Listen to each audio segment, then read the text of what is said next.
नमस्कार, मैं हूं नंदिनी साहू। आप देख रहे हैं AINS न्यूज़ 24 यूट्यूब चैनल।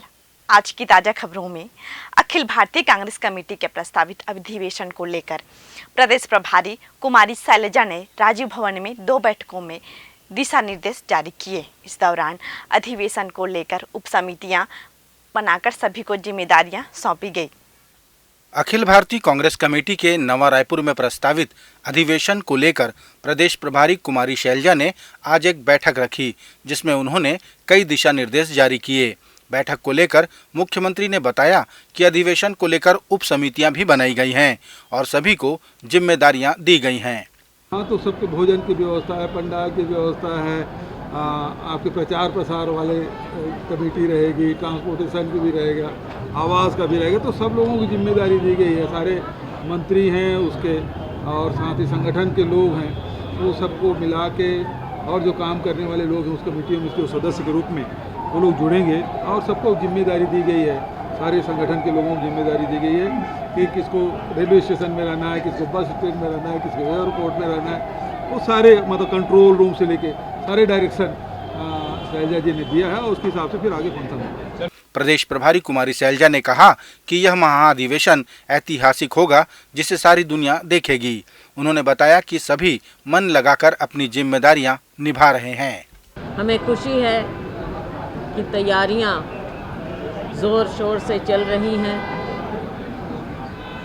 और हमारे मुख्यमंत्री जी के और प्रदेश अध्यक्ष जी के मार्गदर्शन में कार्य पूरी गति से आगे बढ़ रहा है। हमारे कांग्रेस जन नेतागण सभी मेंबरान अपने अपने काम में जुट गए हैं और आने वाले कुछ दिनों में हमारी तैयारियों की गति और बढ़ेगी और मुझे पूरा विश्वास है कि सब जिस तरह से मन लगाकर कार्य कर रहे हैं, यह महाधिवेशन एक ऐतिहासिक अधिवेशन होगा। दुनिया भर में इसे देखेंगे, सारे देश में देखेंगे और सभी कांग्रेस जन अपने आप को गौरवान्वित महसूस करेंगे। प्रदेश भर की आंगनबाड़ी कार्यकर्ता इन दिनों अपनी 6 सूत्रीय मांगों को लेकर हड़ताल पर हैं, लेकिन सरकार ने उन्हें मंगलवार को ही काम पर वापस लौटने के लिए 48 घंटे का अल्टीमेटम दे दिया है। बावजूद इसके वे अपनी मांगों पर अड़ी हुई हैं। महासमुंद जिले में आंगनबाड़ी की कार्यकर्ताओं ने सरकार की सद्बुद्धि के लिए हवन पूजन भी कराया। प्रदेश भर की आंगनबाड़ी कार्यकर्ताएं इन दिनों अपनी 6 सूत्री मांगों को लेकर हड़ताल पर हैं। सरकार ने इन्हें मंगलवार को काम पर वापस लौटने के लिए 48 घंटे का अल्टीमेटम दिया था, वरना नौकरी से निकालने और तनख्वाह रोके जाने का सख्त आदेश दिया है। बावजूद इसके वे अपनी मांगों पर अड़ी हैं। आंगनबाड़ी की कार्यकर्ताओं ने महासमुंद में सरकार की सद्बुद्धि के लिए यज्ञ किया ताकि उनकी मांगों पर सरकार पुनर्विचार करे। इधर सरकार के आदेश को गैर जिम्मेदाराना और अलोकतांत्रिक बताते हुए कर्मचारी संगठन के प्रांतीय संयोजक गोपाल प्रसाद साहू ने निंदा की। छत्तीसगढ़ अनियमित कर्मचारी मोर्चा प्रदेश के आंगनबाड़ी कार्यकर्ताओं सहायकों के आंदोलन को चलने की 10 बिंदुओं की जो निर्देश प्रसारित किया गया है, इसका हम घोर विरोध करते हैं और सरकार से मांग करते हैं कि संवेदनशीलता दिखाते हुए इन संगठनों से चर्चा करें और कोई भी इस तरह बीच का रास्ता निकालें। अखिल भारतीय कांग्रेस कमेटी के नेता पवन बंसल ने रायपुर में स्पष्ट किया कि छत्तीसगढ़ में होने वाला राष्ट्रीय अधिवेशन लोकसभा चुनाव के मद्देनजर नहीं है। उन्होंने बताया कि लोकसभा की तैयारियां तो निरंतर चलती रहती हैं। अखिल भारतीय कांग्रेस कमेटी के नेता पवन बंसल ने रायपुर में स्पष्ट किया कि छत्तीसगढ़ में होने वाला कांग्रेस का राष्ट्रीय अधिवेशन लोकसभा चुनाव के मद्देनजर नहीं है, ये तो पार्टी का रूटीन अधिवेशन है। उन्होंने साफ किया कि लोकसभा की तैयारियां तो निरंतर चलती रहती हैं, इसका इस अधिवेशन से कोई लेना देना नहीं है। इस सब चीज़ों को अलग अलग होता है महत्व। लोकसभा किसके चुनाव के कारण ये सेशन नहीं हो रहा। सेशन कांग्रेस का एक होता है, ये 85वां सेशन है, कोई पहला सेशन नहीं है। लेकिन लोकसभा की तैयारियां तो निरंतर तौर पर चलती रह रही हैं। विश्व हिंदू परिषद पद यात्रा निकालकर सभी हिंदुओं के घरों में जाएगी, जिसे लेकर मुख्यमंत्री भूपेश बघेल ने कहा कि पिछले 15 सालों में विश्व हिंदू परिषद ने ऐसी पद यात्राएं क्यों नहीं की। मुख्यमंत्री ने कहा कि अब आरएसएस के सभी अनुसांगिक संगठनों को सक्रिय किया जा रहा है। विश्व हिंदू परिषद की पदयात्रा को लेकर मुख्यमंत्री भूपेश बघेल ने कहा कि यदि वे आ रहे हैं तो कौशल्या मंदिर भी जाएं, शिवरी नारायण भी जाएं। उन्होंने कहा कि विश्व हिंदू परिषद ने पिछले 15 सालों में ऐसी पदयात्राएं क्यों नहीं की, तब क्यों नहीं गए वे हिंदुओं के घर। मुख्यमंत्री ने कहा कि अब आरएसएस के सभी अनुषांगिक संगठनों को सक्रिय किया जा रहा है। विश्व हिंदू परिषद 15 साल में एक बार भी ऐसा पद यात्रा क्यों नहीं की, और आज ये कर रहे हैं, मतलब सारे हथियार वो प्रयोग कर रहे हैं। भारतीय जनता पार्टी जितने भी अनुषांगिक संगठन हैं, क्षमा चाहूँगा भारतीय जनता पार्टी नहीं, आरएसएस के जितने भी अनुषांगिक संगठन, क्योंकि बीजेपी भी उनके अनुषांगिक संगठन हैं आरएसएस के, तो इसलिए जितने भी संगठन हैं उसको सक्रिय किया जा रहा है। और अभी तक के कोई भी संगठन है वो सफल नहीं हो पा रहा है। और विश्व हिंदू परिषद आ रहे हैं तो अच्छी बात है। वो कौशल्या माता का मंदिर भी जाए, शिवरी नारायण भी जाए, कोरिया भी जाए, गौठान गाय माता की सेवा हम लोग कर रहे हैं उसको भी देखने जाए। राजिम में भी हमने राम की मूर्ति की स्थापना की, शिवरी नारायण में स्थापना की, और अभी चंपारण में उसकी भूमि पूजन किया है, उसको भी देखने जाए। भारतीय जनता पार्टी की विधायक रंजना साहू ने राजधानी में हुई युवती की हत्या को लेकर कानून व्यवस्था पर प्रश्न चिन्ह लगाया। भारतीय जनता पार्टी की विधायक रंजना साहू ने राजधानी में हुई युवती की हत्या को लेकर कानून व्यवस्था पर प्रश्न चिन्ह लगाया। विधायक रंजना ने कांग्रेस की प्रदेश प्रभारी कुमारी सलेजा को संबोधित करते हुए कहा कि अब महिलाएं घरों के भीतर भी सुरक्षित नहीं हैं। भारतीय जनता पार्टी की विधायक रंजना साहू ने कांग्रेस की प्रदेश प्रभारी कुमारी शैलजा को संबोधित करते हुए छत्तीसगढ़ की कानून व्यवस्था पर प्रश्न चिन्ह लगाया। रंजना ने बुधवार को राजधानी के गुढ़ियारी क्षेत्र में हुई युवती की हत्या को लेकर आरोप लगाया कि अब महिलाएं घरों के भीतर भी सुरक्षित नहीं हैं। एनसीआरबी की जो रिपोर्ट है, वार्षिक रिपोर्ट जो है, उसमें हत्या के मामले में छत्तीसगढ़ तीसरे स्थान पर है, यानी उसने बिहार को भी पीछे छोड़ दिया है। कांग्रेस के फंडिंग का ठेका उठाने वाले माननीय मुख्यमंत्री जी यदि ये ठेका की जिम्मेदारी ले सकते हैं तो छत्तीसगढ़ प्रदेश में महिलाओं के साथ जो अनाचार दुराचार की जो घटनाएं बढ़ रही है, इसको समाप्त करने की चुनौती को क्यों स्वीकार नहीं करते। छत्तीसगढ़ प्रदेश स्वास्थ्य कर्मचारी भी अपने नियमितीकरण की मांग को लेकर 1 दिवसीय हड़ताल पर रहे, जिसके चलते स्वास्थ्य विभाग का कामकाज प्रभावित हुआ। महासमुंद जिले में स्वास्थ्य कर्मचारी संगठन पिछले 10 वर्षों से अपनी 24 सूत्रीय मांगों को लेकर आंदोलनरत है। संगठन ने इस बार अपनी मांगे नहीं माने जाने पर उग्र आंदोलन की चेतावनी दी।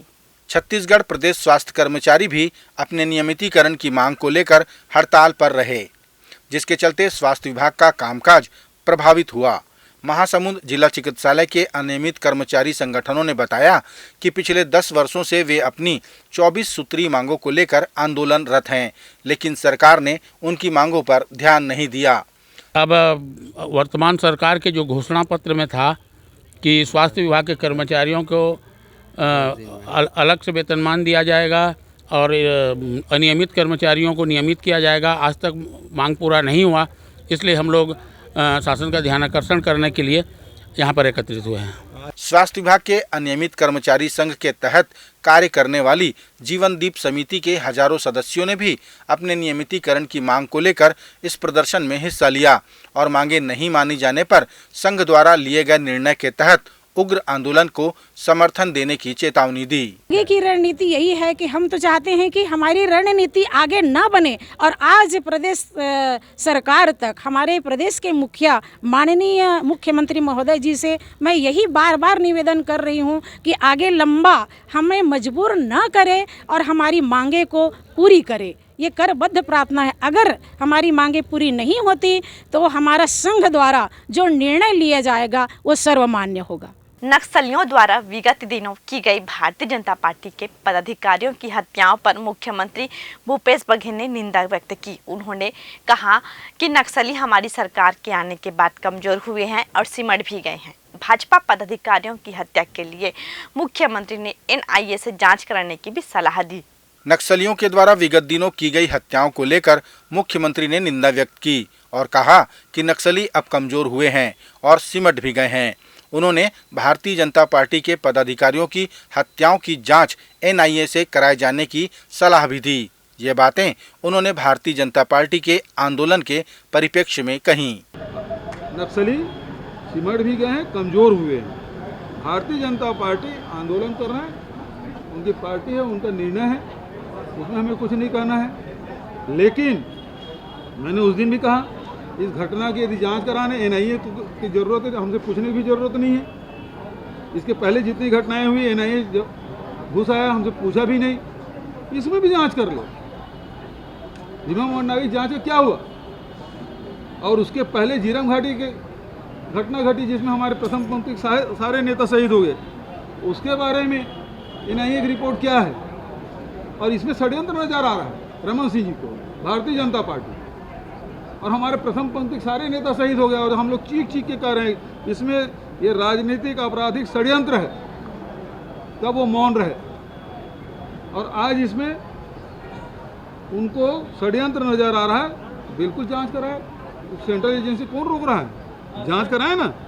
अखिल भारतीय कांग्रेस कमेटी के महाअधिवेशन को लेकर स्वागत कमेटी की भी बैठक रखी गई, जिसमें वरिष्ठ नेताओं के स्वागत को लेकर विचार विमर्श किया गया। प्रदेश अध्यक्ष मोहन मरकाम ने बताया कि वरिष्ठ नेताओं का स्वागत करने के लिए एक कांग्रेसी उत्सुक हैं।